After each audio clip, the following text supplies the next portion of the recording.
काय अनुभव सांगण्यासारखे एक तर श्रीगुरूच असावे आणि श्रीगुरूंनी विचारल्यावरच सांगावं अनुभव.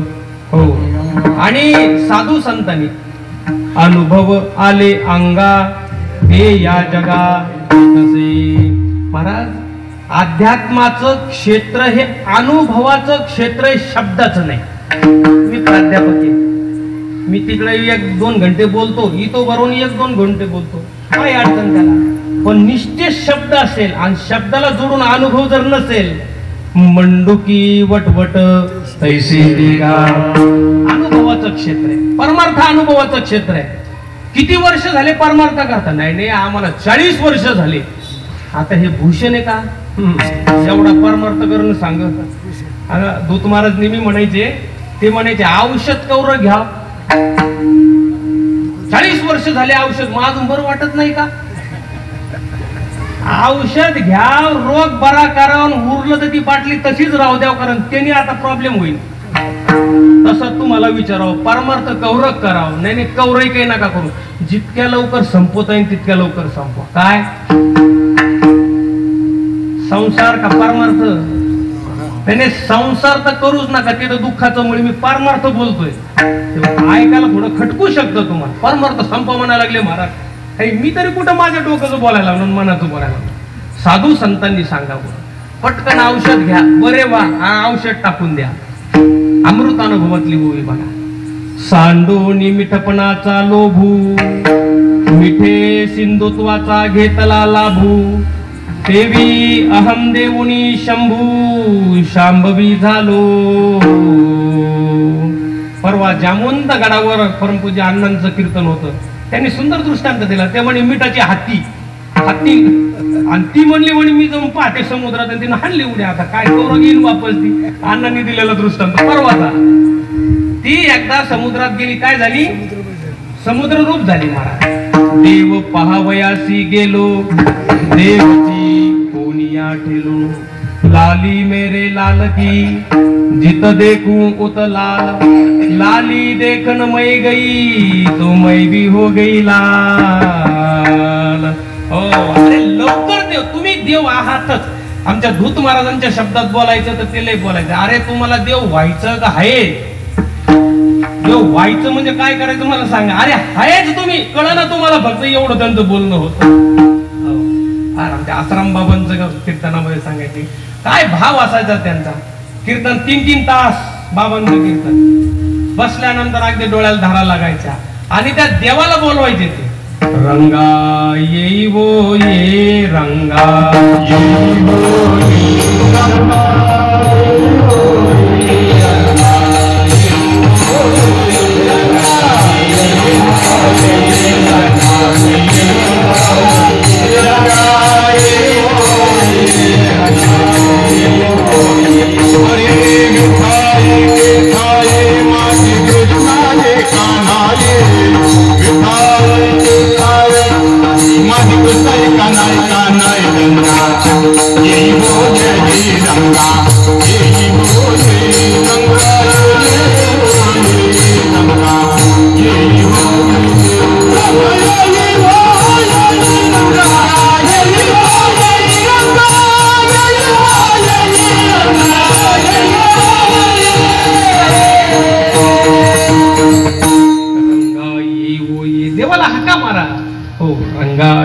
देवा ये बाबा, मला भेट दे. भक्ती आनंदासाठी असते आणि ज्ञान मोक्षासाठी असतं. काय भक्ती आनंदासाठी. भक्तीचे पुन्हा 2 प्रकार करता येतील, ज्ञानपूर्व भक्ती आणि ज्ञानोत्तर भक्ती. ज्ञानपूर्व भक्ती साधन रूप भक्ती आहे आणि ज्ञानोत्तर जी भक्ती ती श्रेष्ठ भक्ती आहे आणि देवाला आवडणारी तीच भक्ती. तेची तोर भक्ती आवडते देवा, संकल्पावी माया संसाराची. मग या ज्ञानोत्तर भक्तीमध्ये आनंद, आनंद रूप आपलं स्वरूपच आहे. काय आनंद. आणि त्या आनंदाला छांदोग्य उपनिषदामध्ये रस शब्द वापरलेला आहे. त्या आनंदाला काय शब्द पर्याय? रस. रसो वैसहा. रस, रस म्हणजे आनंद.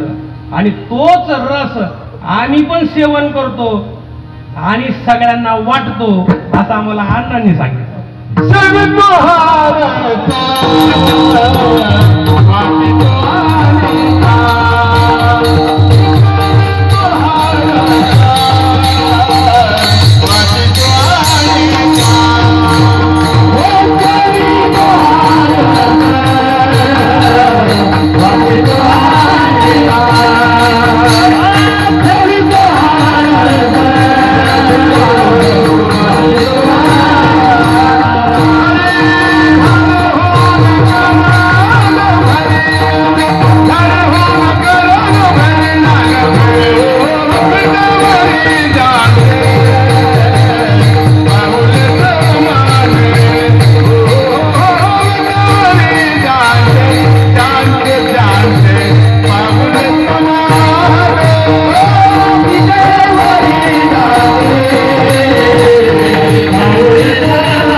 वाटितो अनिका. हा खरं रस म्हणजे आनंद. खरं म्हणजे आणखी थोडं याच्या विवेचनामध्ये जर शिरलो तर भरत मुनींनी नाट्यशास्त्र लिहिलेलं आहे.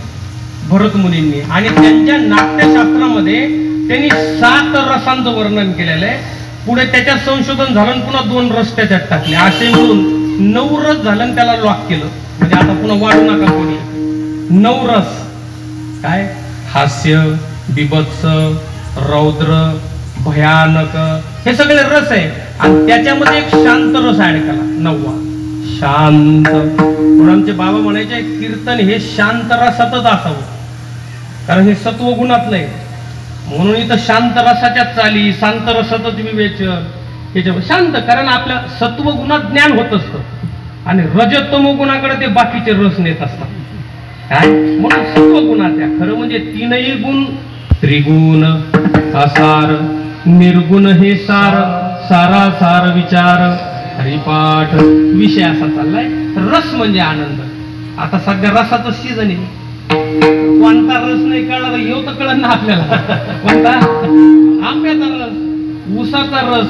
त्या रसाला तुम्ही ओळखा मात नाही, पण खऱ्या अर्थाने रस कोणता आहे तो रस घ्या. रस म्हणजे आनंद आणि तो आनंद तुमचं स्वरूप आहे.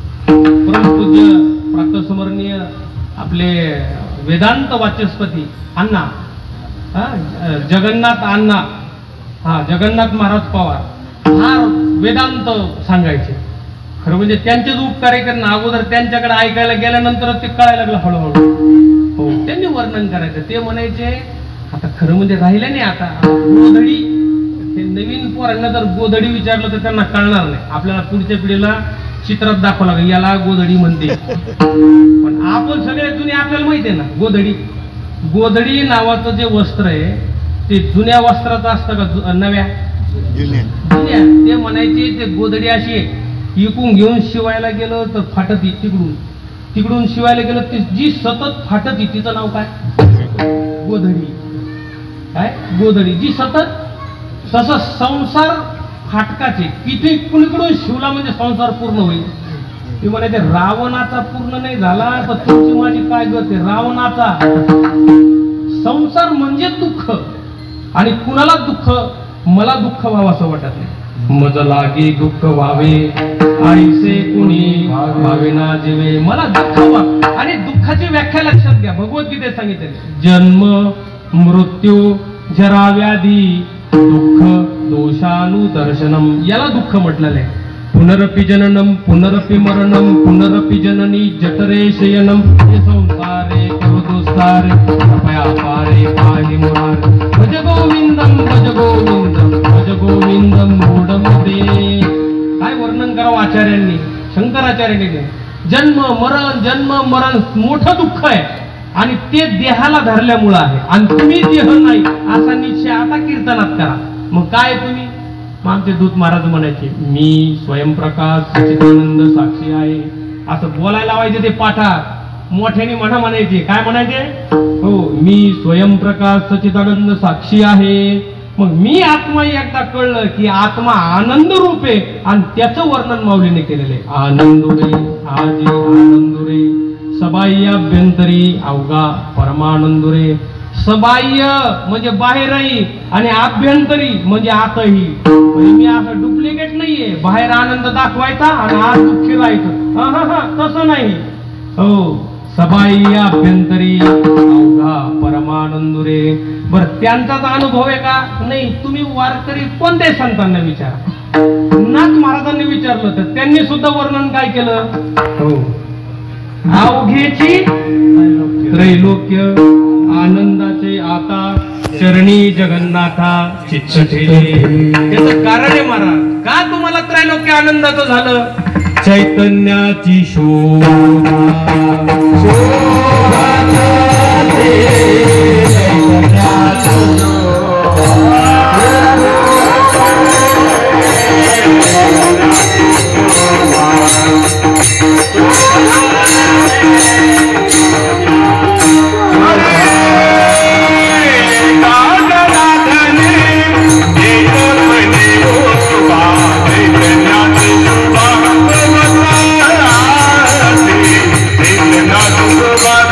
Bye.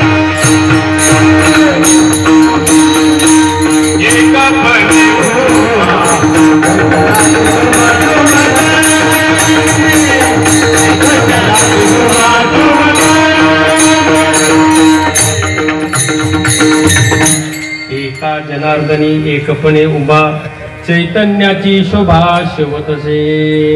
चैतन्याची शोभा आणि ती शोभा लागलेली देहाची शोभा शोभत असे. आता देहाची शोभा शोभत असे नाही, पार्थिव काय शब्द वापरलेला, पार्थिव. महाराज तुम्हाला खरं सांगतो, परमार्थ जर उलगडून घ्यायचा असेल तर पहिले मरणाला उलगडून घ्या. काय म्हटलं, परमार्थ जर लवकर उलगडून घ्यायचा असेल आपल्याला तर पहिल्यांदा मरण म्हणजे काय हे लक्षात घेतलं पाहिजे. आम्हाला दूधबाबांनी फार सुंदर सांगितलं, ह्यो देह कोणता, ह्यो याला म्हणायचं स्थूल देह.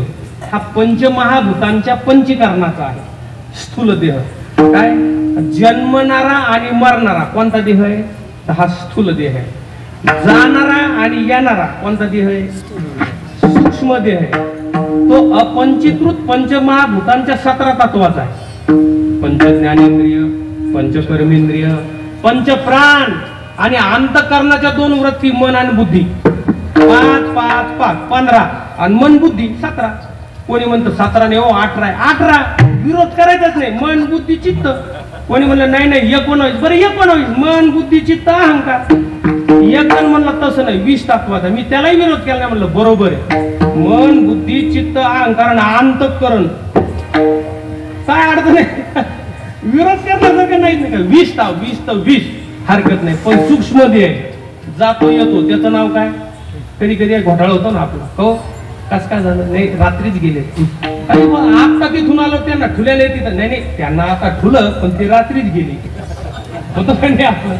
मग एखाद्याला म्हणजे आता कसं काय चाललं तुझं, ते रात्रीच गेले ना आता ठुल्याला येतो स्थूल देह आणि गेले ते सूक्ष्म देह. मरण म्हणजे काय, स्थूल देहातून सूक्ष्म देह बाहेर पडणं याचं नाव मरण. काय स्थूल देहातून सूक्ष्म देह बाहेर पडणं याचं नाव मरण. मग तो बाहेर पडणारा सूक्ष्म देह कुठं जातो, मग विचार करा बाबा कुठं जातो तो. याला तर काय उचलायचं स्मशानात न्यायचं ना अग्नीच्या हवाली करून टाकायचं. याचं काय ह्यो बापडा काहीच म्हणत नाही आपल्याला. हे लई साधं सरळ येतं का कोणाचं, ह्या स्थूल देहात याचं काहीच म्हणणं नाही. पण सगळ्यात मोठा घोटाळा झाला ते याच्या आतल्या डब्याचा, कोणाचा, त्या सूक्ष्म देहाचा. कारण वासना सगळ्या तिथंच आहे. कुठं, याच्यात नाही त्याच्यात, त्या आतल्या डब्यात सूक्ष्म देहात तिथं वासना आहे.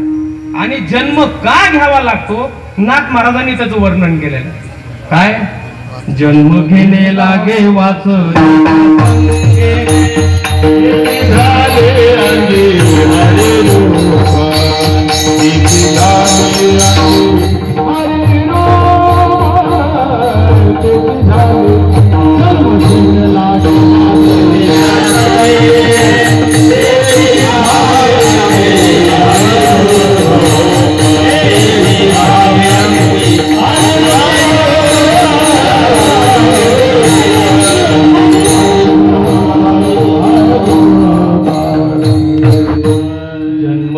लागे वासनेच्या संगे.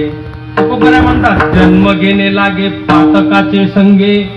पातकामुळे जन्म घेणं, वासनामुळे पातकामुळे जन्म घ्यावा लागतो. महाराज विषय असा आहे की तो सूक्ष्म देह वासनेत अडकलेला आहे. बर मग आता मुक्ती कशाला म्हणायचं, मुक्ती त्याला म्हणायचं आणखी 3रा डबा आहे त्याच्यात, त्याचं नाव आहे 3रा देह आणि त्याला म्हणायचं कारण देह.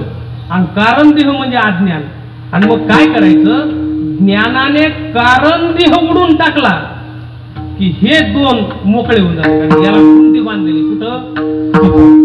आणि ज्ञानेश्वर महाराज म्हणतात आमोचे मी नावे अज्ञानाचे नावही नव्हे. अरे आमच्या नावातच अज्ञान नाही, नाव आमचं ज्ञानदेव. अज्ञान कसं असेल, मग आम्हाला अज्ञान नाही तर आम्हाला बंधन कसं असेल. तूच महाराज फार सुंदर बोलायचे. मला सांगा एखादा जेल मधून सुटून आला, गोडके महाराज आपण ऐकलेले, दूध बाबा म्हणायचे एखादा जेल मधून सुटून आला, त्यांनी सांगा का बा मी सुटलो, मी कालच सुटलो म्हणा. त्याचं म्हणणं भूषण नाही दूषण आहे. कारण मी आता सुटलो हे म्हणणं हे दाखवतो की तुम्ही अटकेत होते. तसं मी आता मुक्त झालो असं म्हणणं सुद्धा हे दाखवतो तुम्ही बंधनात होते. आमचे परमपूज्य स्मरणीय गुरुवर्य भगवान बाबा आनंद गडकर फार सुंदर साध्या शब्दात वेदांत सांगतात. ते म्हणतात तुम्हाला तुम्हाला कोणती हातकडी आवडती, सोन्याची का चांदीची का लोखंडाची? कागोत मारा, कोणती हातकडी बरी आहे? कोणतीच नाही, हे खरं उत्तर आहे. तुम्हाला कोणती हातकडी? हा, तुम्हाला कोणता गुण आवडतो? सत्वगुण आवडतो का रजगुण आवडतो का तमोगुण आवडतो? का गुणात अडकायचंच नाही? थोडं थोडं लक्षात घ्या, जड तर नाही चाललं, थोडं थोडं लक्षात घ्या. कोणतीच नको, हातकडीच नको. बघा, एक राजा होता, राजाचा वाढदिवस होता.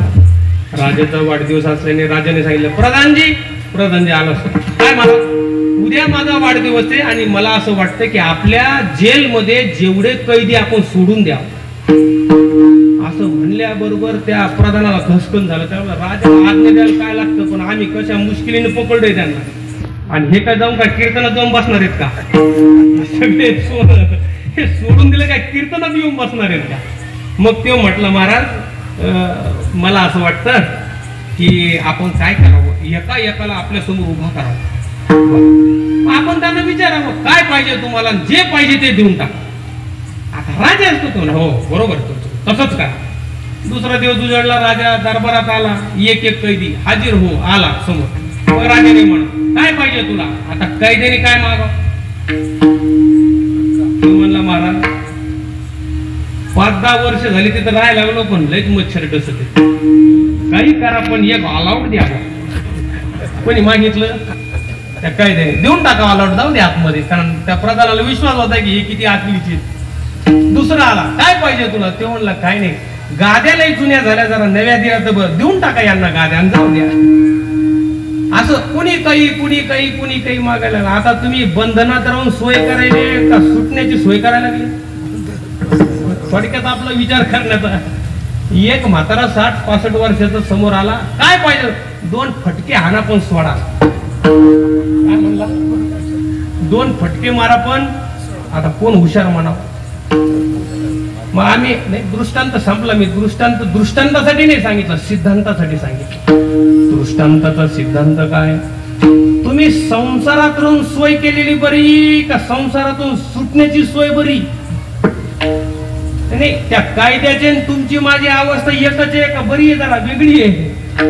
साधू संतांनी संसार कधीच नीट करण्याचा प्रयत्न केला नाही, पण संसारातून सुटण्याचा प्रयत्न केला. आणि म्हणून ते आनंदी राहिले. आनंदुरे आदि आनंदुरे सबाह्याभ्यंतरी अवघा परमानंद रे. त्या समोर बसलेल्या गृहस्थाने माऊलींचे पाय पकडले. माऊली, काय तुमचा आनंद आहे बुवा, तुमच्या चेहऱ्यावर दिसतोय ओसंडून आनंद आहे. तुम्ही आत आनंद आहे, बाहेर आनंद आहे. मी एक विनंती करू का? मला आनंद मिळेल का? ते म्हणलं, हो, का नाही मिळणार तुला? मग मला कसा आनंद मिळेल? ते म्हणलं, काय नाही, एक काम कर, तू थोडासा विचार कर अभंगाच्या दुसऱ्या.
साधारणतः 15 मिनिटं आपण आणखी घेऊया आणि 15 मिनिटांमध्ये या 2 चरणांचा आपण धावता भावार्थ बघूया. माऊलींना विचारलेलं आहे, माऊली तुम्ही आनंद आहात, तुमचा अनुभव आनंदाचा आहे, आम्हाला आनंद कसा मिळेल? हा प्रश्न त्या ग्रहस्थाचा माऊलींकडे नाही तर तुमच्या माझ्या सगळ्यांचा प्रश्न माऊलींकडे आहे. त्याला साधारण इच्छा म्हणायचं. असाधारण इच्छा ज्याची त्याची, आणि साधारण इच्छा म्हणजे सगळ्यांची. साधू संतांनी एक ओळखलं, सगळ्यांना काय पाहिजे? सुख पाहिजे. काय सगळ्यांना काय पाहिजे? सुख पाहिजे. मग सुख जर पाहिजे असेल तर सुखाची साधनं सगळ्या साधू संतांनी सांगितले. ज्ञानेश्वर महाराजांनी सुखाचा आनंद पाहिजे ना, हो पाहिजे. मग एक काम कर, मग त्यांनी काय सांगितलंय की बाबा तू काही अंक पाठ कर. काय आता आपण शाळेतले गुरुजी काय पाठ करा? अंक पाठ करा. मग काय पाठ करा? 1 2 3 4 5 6 इतुके विचारोनी परमानंद रहा. आता इथं बसल्यापैकी कोणाचे 6 अंक पाठ नाही? हा, हे वाच्यार्थानं झालं, पण लक्षार्थाने अर्थ बघावं लागेल ना आपल्याला. वाच्यार्थाने सांगितलं 1 2 3 4 5 6 इतुके विचारोनी परमानंद रहा. तुम्हाला परमानंद जर राहायचा असेल तर 6चा विचार करा. मग आता एकाचा विचार करा. वेदांत शास्त्रात एक काय सांगितलेलं आहे? तर वेदांत शास्त्रामध्ये एक सांगितलं फक्त ब्रह्म. एकमेवा द्वितीयम ब्रह्म. उपनिषदामध्ये वर्णन आहे. एको देवो सर्वभूतेषु गुढा सर्वव्यापे सर्वभूतांतरात्मा. उपनिषदात वर्णन आहे. एको देवो सर्वभूतेषु गुढा. एकच देव सगळ्या भूतांमध्ये गुप्त रूपाने आहे. उपनिषदात सांगितलं असं नाही, माऊलीनं तेच सांगितलं. या उपाधी माझी गुप्त चैतन्यासे सर्वगत ते तत्वज्ञ संत स्वीकारिती. मला खरं आश्चर्य वाटतं, आपण सगळेजण उपाधीत अडकलेले आहे. मी नेहमी गमतीनं सांगा, आता मी कोण आहे? पटकाय धोतरे. आता कोण आहे? आता महाराज आहे. महाराज या उपाधीत मी अडकावा असं मी विचार करतो. नाही तर कीर्तन संपले की गाडी चालवायला बसावं लागते. मीच गाडी चालवतो. माझी गाडी चालवायला बसल्यावर कोण झालो? ड्रायव्हर झालो. उद्या एखादी शाळा तपासायला गेलं ते म्हणते साहेब आले, तिथं कोण झालो? साहेब झालो. एखादा मित्र भेटला तर आरोप करावर बोलतो, ए चहा 5 ती नाही म्हणत देऊ. चहा 5 किती दिवसांनी भेटलाच रे बेटा, मित्र देऊ. तिथं कोण झालो? मित्र झालो. घरी गेले की झाकली मुठ 1.25 लाखाची. आता तर बोलणं अवघडचे, कारण इथंच बसलेली ती. घरी गेले की आपल्याला बरोबर काय करायचं आता? तिथं काय नाही लागेल. तिथं कोणती उपाधी? नवरा. रात्री कीर्तनाला, दिवस ऑफिसला, घरात का आहे का नाही लक्ष नाही. बरोबर चल किराणा आणायला जाऊ बाबा. बाहेर निघाले की वडील म्हणते मेडिकल मधून गोळ्या आणून दे. तिथं कोण झालो? मुलगा झालो. एवढं नाही म्हणत एक मुलगी छोटी येते म्हणते मला चॉकलेट आणा. तिथं कोण झालो? मग आता मी हाय कोण? बाप, नवरा, कीर्तनकार, साहेब, का ह्या सगळ्या उपाधी आहे? त्या सगळ्या उपाधी आहे. मी एकच आहे पण उपाध्या मोठ्या आहे. मग उपाध्यात अडकाव का ते एकाकडे बघाव? काय एक आपुला तो एक देव करून घ्यावा. एक देव करून घ्या. आपला फक्त एक देव एकच आहे. 33 कोटी देव आहेत ना हो हिंदू धर्मामध्ये. किती? त्याला म्हणायचं कार्य ब्रह्म आणि त्या एकाला म्हणायचं शुद्ध ब्रह्म. बघा थोडस वेदांताची प्रक्रिया. शुद्ध ब्रह्म एक, त्या शुद्ध ब्रह्माचं प्रतिबिंब मायेत पडलं की झाला ईश्वर. तो ईश्वर सुद्धा एक, ईश्वर सुद्धा अनेक नाही. पण एवढं आहे, ईश्वराला माया उपाधी आहे आणि आपण जीवाला अविद्या उपाधी आहे. लक्षात घ्या, एक फक्त ब्रह्म आहे. काय आहे? एक. मग त्या एका ब्रह्माचा विचार करा. 4 वेदांमध्ये 4 उपनिषदाने 4 महावाक्य सांगितले. अयम आत्मा ब्रह्म, अहम ब्रह्मास्मी, प्रज्ञानम ब्रह्म आणि तत्वमसी. 4 महावाक्यांचा विचार. महावाक्य म्हणजे काय? लय मोठं असतं ते महावाक्य नाही. महावाक्य म्हणजे ज्या वाक्यात जीव ब्रह्माची एकता प्रतिपादन केलेली असते त्याला म्हणायचं महावाक्य. आणि ज्या वाक्यात ब्रह्मस्वरूप, माया, जगत, जीव याचं वर्णन केलं त्याला म्हणायचं अवांतर वाक्य. एकाचा विचार करा. एक. घड्याळीकडे लक्ष आहे म्हणून थोडं पुढे चाललो. एक. पुढे 2. आता दोनाचा जर विचार करायचा, 2 अंगाने दोनाचा विचार करू. एक माया आणि ब्रह्म. काय? ह्या दोनाचा. किंबहुना जीव आणि शिव ह्या दोनाचा विचार करा. जीव कशाला म्हणायचं आणि शिव कशाला म्हणायचं? महिला मंडळ भरपूर आहे, जुन्या पण आज जे काही दिसतात. तुमच्यासाठी एक प्रश्न आहे माझा बहुतेक पेपर फुटलेला पण तरी विचारतो. काय जात्याला खुंटे किती सांगा. हा काय हुशार आहे. पहिल्याच याच्यात कोण पण एका करोडपती झालं ना ते. बऱ्याच ठिकाणी उकलेले आहे महाराज. एकच म्हणतात जात्याला खुंटे किती एक. मग त्यांना सांगावं लागतं तुम्हाला दिसतो एक का हाय एक.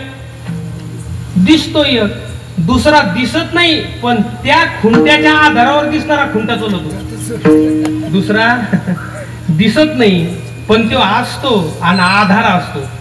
जीव आणि शिव. जीव शिव दोन्ही खुंटे ग प्रपंचाच्या नेते ग. लावून पाची खोटे ग तू ये रे वाचा. लावून पाची खोटे तू ये रे वाचा. किती खुंटे त्यांचं घड्याळीकडे लक्ष आहे आता. जीव शिव दोन्ही खुंटे ग. जीव आणि शिव दोन खुंटे याचा विचार करा. माया आणि ब्रह्म याचा विचार करा. काय झालं त्या कोकणातली एक पोरगी इकडे आणली होती आपल्याकडे. आता कोकणात जास्त तांदूळच खाते त्याच्यामुळे त्यांना त्या पोरीला गहू माहित नव्हते. काय माहित नव्हतं गहू. मग ती सासू म्हणली अगं ते गहू तांदूळ एकत्रित झाले जरा गहू वेचून काढ.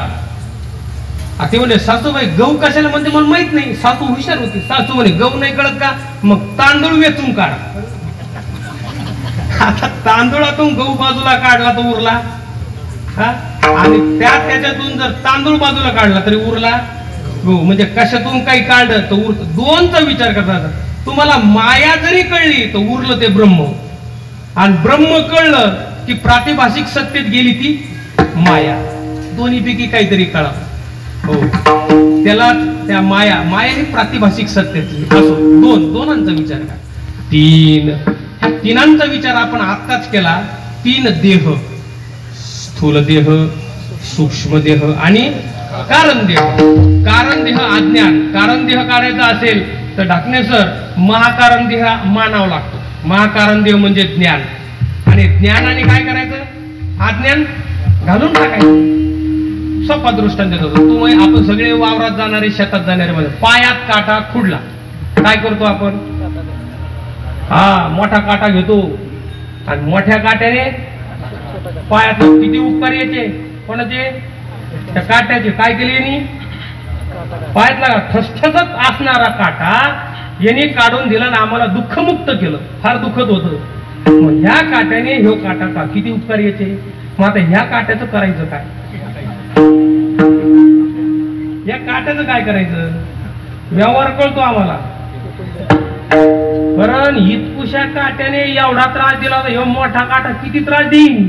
मग आपल्याला कळतं याला हो हरी रूप झाले जानने हरपले नेनने ते गेले हरीचे ठाई. हो आठव नाठव गेले भावा भाव झाला स्वयमेव पांडुरंग. म्हणून विचार करा ज्ञानाने अज्ञान घालवायचं. तीन देह गेले पुढे चला चार पुरुषार्थ धर्म अर्थ काम आणि मोक्ष. एवढंच सांगतो याच्यामध्ये धर्म आणि मोक्ष ह्या दोघांमध्ये हे दोन आलेले. कोणते अर्थ आणि काम. याला मनसोक्त नका करू. अर्थ आणि कामाच्या मागे नका. धर्माने अर्थ आणि धर्माने काम. काम म्हणजे इच्छा. काम म्हणजे इच्छा. धर्माने इच्छा धर्माने पैसा तुम्ही जर कमवला ते ह्योच धर्म तुम्हाला पुढे चौथ्या जवळ घेऊन जाईल म्हणजे मोक्ष. काय मोक्ष. म्हणून चारांचा विचार करा. पाचच्याही पलीकडे मी आहे. अन्नमय कोश प्राणमय कोश मनोमय कोश विज्ञानमय कोश आणि आनंदमय कोश. आनंदमय तुम्ही म्हणता ना आता आनंदाचा अभंग घेतला ना आनंद कोशात कसा टाकला. तुम्ही झोपल्यानंतर तुम्हाला आनंद होतो की नाही. मग तो जाणतेपणी का नेमतेपणी. तो नेमतेपणीचा. मग तुम्हाला नेमता आनंद बरा आहे का जाणता आनंद पाहिजे. आणि जाणता जर आनंद पाहिजे तर तुम्ही जाग व्हा. उठा जाग व्हा रे आता. उद्दिष्ट तर जाग्रत प्राप्त वरांनी बोधित. कठोपनिषदामध्ये वर्णन. 1 2 3 4 5 आता 6. मी फार थोडक्यात सांगतो बरं का. 6चा विचार करा. वारकरी संप्रदायाने या 6हाच पदर धरलेला आहे. 6 म्हणजे 6 शास्त्र काय? न्याय, वैशेषिक, सांख्य, योग, पूर्वमीमांसा आणि उत्तर मीमांसा. किती झाली? 6. आता 6 जर कळत नसेल तर किमान 2 तर धरा शेवटचे, पूर्वमीमांसा आणि पूर्वमीमांसा जर तुम्ही शिकलात तर तुम्ही स्वच्छ निर्मळ मनाचे व्हाल. हो, निष्काम कर्म आणि निष्काम उपासना कोणी शिकवली? पूर्वमीमांसाने. आणि आवरण दोष घालण्यासाठी ज्ञानेन मोक्षम वशमानयंती कोणी शिकवलं? उत्तर मीमांसाने. पूर्वमीमांसाचे करते जेमिनी आणि उत्तर मीमांसाचे करते व्यास. दोघं गुरु शिष्य. एक दिवस पाठ चालू होता. पाठ चालू असताना गुरुजी सांगत होते, बलवान इंद्रिये ग्रामो विद्वान समपि कर्षती. बाबा जेमिनी बघा, हे इंद्रिय एवढे बलवान आहे की ज्ञानाला सुद्धा आवरणं कठीण आहे बरं का. असं व्यासांनी सांगितल्याबरोबर जेमिनी म्हणले की महाराज माझं जरा ऑब्जेक्शन आहे याच्यावर. जर ज्ञानी असेल तर त्याला इंद्रियांना आवर कस काय घालता येणार नाही? नाही तर मग तो आज्ञेनी म्हणा. ते म्हणे नाही रे बाबा, मी खरं सांगतोय ना. ते म्हणे मला पटना ना.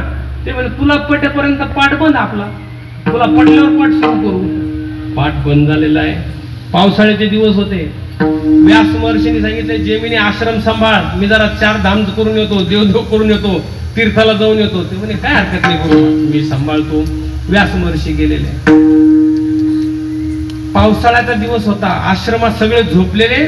जेमिनी अभ्यास करत होते आणि शेजारच्या गावची एक सुंदर गोरी गोमटी तरुण पोरगी आश्रमात आश्रयाला आली. आश्रयाला आल्यानंतर जेमिनींनी पाहिलं, सांगितलं मुली आतमध्ये आश्रय घे, पाऊस संपल्यानंतर जा. ती मुलगी उभा राहिली त्या जेमिनींच्या पुढं. गोरी गोमटी ओली झालेली, संपूर्ण शरीरावर पाणी असलेली ती पोरगी. ही ग्रंथाकडे पाहतायत, तिच्याकडे पाहतायत, ग्रंथाकडे पाहतायत, तिच्याकडे पाहतायत. तिला सांगितलं कुणाची मुलगी तू, कुठून आलेली आहेस? आणि मग त्यांना असं वाटलं की एवढी सुंदर मुलगी जर बायको म्हणून मिळाली तर काय हरकत आहे.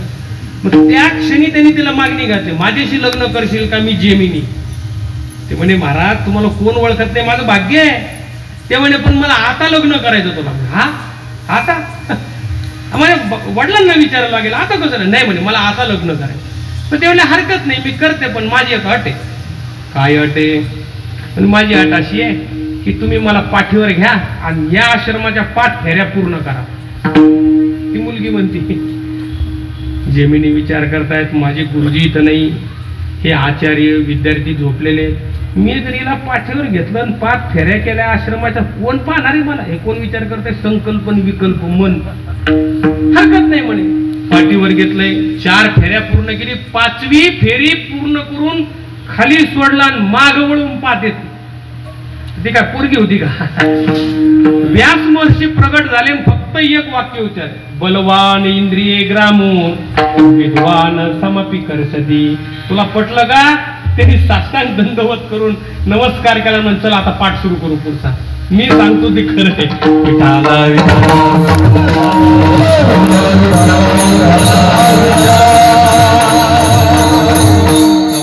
म्हणून तुम्ही इंद्रियाच्या स्वाधीन होऊ नका. हो, 6 शास्त्रांचा विचार. इतके विचारुनी परमानंदू रहा. ह्या 6चा सखोल विचार करा. मी एका वाक्यात सांगितला.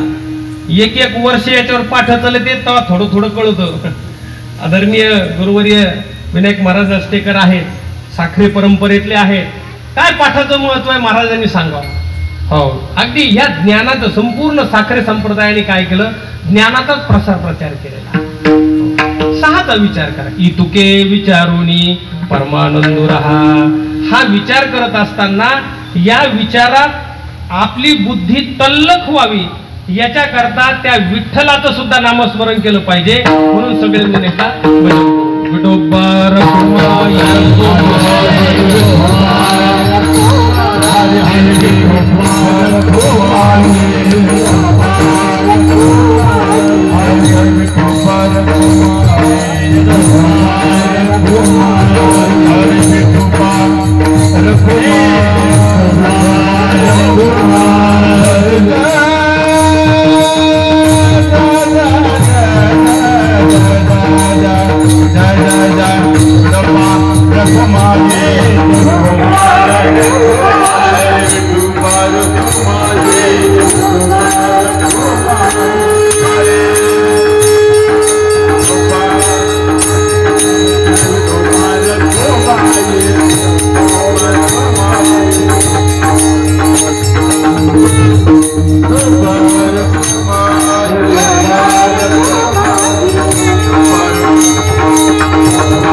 सबाई अभ्यंतरी अवघा परमानंदुरे 1 2 3 4 5 6 इतुके विचारोनी परमानंदू रहा.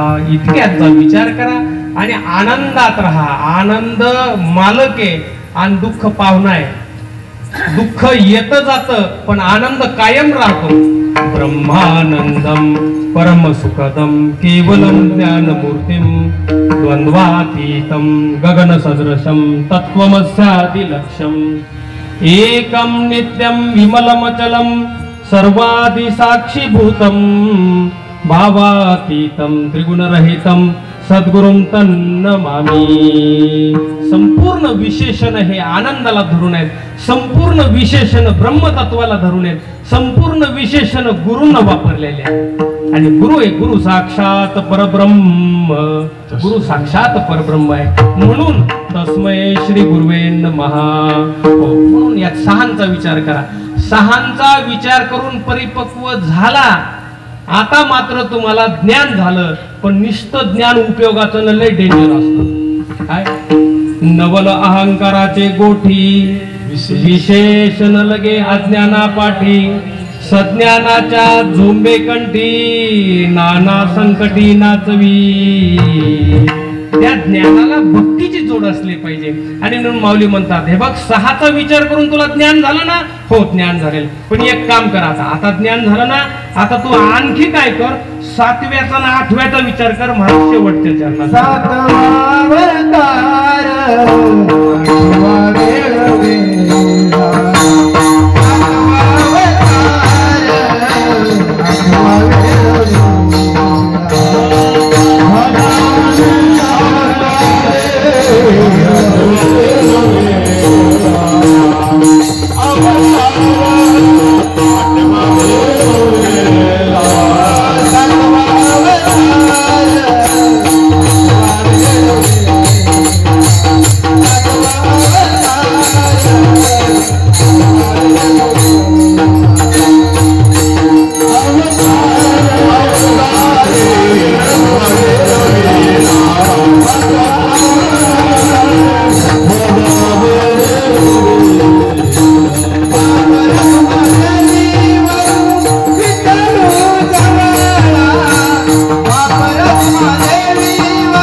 सातवा अवतार आठवा वेळोवेळा बाप रखुमादेवीवरू विठ्ठलू जवळा.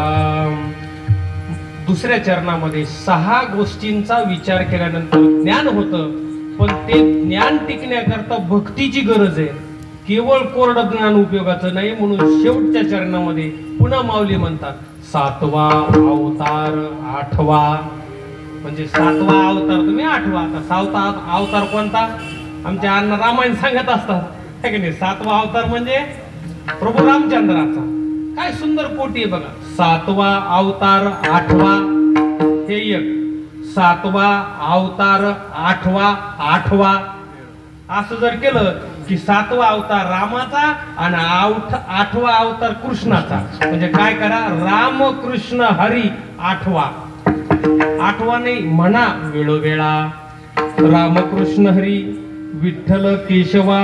हे काय करा, मंत्र आहे फार मोठा. मंत्र हा जपावा कधी कधी सर्व काळ. हो, 7वा अवतार 8वा वेळोवेळा. वेळोवेळा म्हणजे नियमित. सदा नाम घोष सदा क्षणोक्षणी हाची. क्षणोक्षणी रिकामा अर्धगडी राहू नको. एवढंच नाही, भगवद्गीतेत भगवंत स्वतः सांगतात काय, हो सततम कीर्तयंतो माम. सततम सततम म्हणजे सदा. काय करा काय नाही, फक्त 7वा आणि 8वा जो अवतार आहे ज्याचं नाव आहे राम आणि कृष्ण. खरं म्हणजे कली संतरणोपनिषद नावाचं उपनिषद, आणि त्याच्यामध्ये 16 अक्षरांचा एक मंत्र आहे. हरे राम राम राम हरे हरे, हरे कृष्ण कृष्ण कृष्ण हरे हरे. हे 16 अक्षर आहेत. आणि हे 16ही अक्षर, हरी म्हणजे ब्रह्म, राम म्हणजे ब्रह्म आणि कृष्ण म्हणजे सुद्धा ब्रह्म. काय नाही, फक्त तुम्ही रामकृष्ण आहे. आपण वारकरी भेटल्यावर रामकृष्ण हरी जय हरी, रामकृष्ण हरी जय हरी. कारण आम्हाला त्या हरीनं वेळ लावलेला आहे. त्या हरीशिवाय दुसरं हो काय, हरी हरी येथे रे, हरी तेथे रे, हरी वाचुनी ठाव नाही रीते रे. हो, विठ्ठल जळी स्थळी भरला रीता ठाव नाही वरला. कशामुळे? 7वा अवतार 8वा वेळोवेळा बाप रखुमा देवीवरू विठ्ठलू जवळा. बस एवढं जर केलं तर बाप रखुमा देवीवरू म्हणजे ज्ञानेश्वर महाराज म्हणतात विठ्ठलू जवळा. तो विठ्ठल तुमच्या जवळ येईल. विठ्ठलाकडे जायची गरज नाही, फक्त तुम्ही शुद्ध अंतःकरणाने त्याचं नामस्मरण करा. काय होईल? तो देव इकडे येईल. ते पुंडलिक फक्त आई वडिलांची सेवा करीत होता, तर तो विठ्ठल भेटायला गेला. हो, देव तिथे भेटायला गेला. त्या पुंडलिकाने विचारलं तुला बोलिलं कोणी? ते म्हणलं नाही बोलिलं तरी मी तुला भेटायला आलो. ते म्हणलं मी तुला बोलवलंच नाही ना. वीट घेतली ना अशी मागं भिरकोली जाऊन उभा राहा. तिथं जाऊन उभा राहिल्यानंतर साधू संतांना राग आला ना मारत प्रेमाचा, कोणाचा? त्या पुंडलिकाचा. अण्णांनी सांगितलं ना आपल्याला, का रे पुंड्या मातलासी उभे केले विठ्ठलासी. शिव्या घातल्या. असं भक्तीमध्ये आनंद आहे. भक्तीनं दिलेल्या शिव्या भक्तीत जमा झाल्या, प्रेमाने दिलेल्या शिव्या त्या भक्तीत जमा झाल्या. म्हणून भक्तीमध्ये खूप ताकद आहे, शक्ती आहे. म्हणून आयुष्य जर शिल्लक असेल तर आयुष्यभर फक्त भक्ती करावी. ज्ञान एकदा झालं, विषय संपला. औषध घेऊन रोग बरा झाला. आता काय करावं? आता काय नाही, फक्त भक्ती करा. कधीपर्यंत? देह ठेवेपर्यंत. आणि वाद गुरुजींनी तेच केलं आणि त्याचा परिणाम आज आम्ही त्यांच्या पुण्यतिथीनिमित्त कीर्तन करायला लागलो. काय? ही त्या भक्तीतली शक्ती आहे. आणि म्हणून ज्ञानेश्वर महाराज म्हणले, काय नाही, तो विठ्ठल तुम्हाला भेटायला येईल. हे कोणी सांगितलं? तर साधू संतांनी सांगितलं. म्हणून त्यांचं नामस्मरण इतकं महत्वाचं आहे की जणू काही देवाचंच नामस्मरण. काय? देवते संत निमित्त त्या प्रतिमा ज्ञानेश्वर